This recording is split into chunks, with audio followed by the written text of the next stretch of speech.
I'm looking at something I've called, Why Am I Afraid? Well, there are a number of things that can cause us to be afraid or fearful.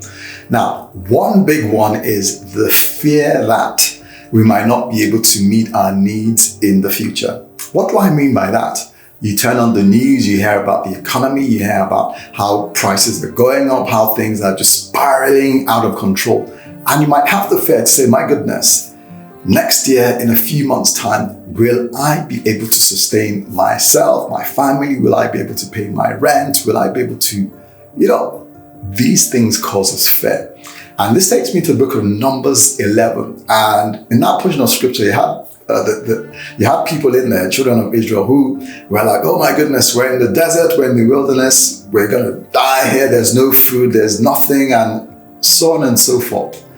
And God tells us something in Matthew chapter 6, I believe verse 25, to address this issue.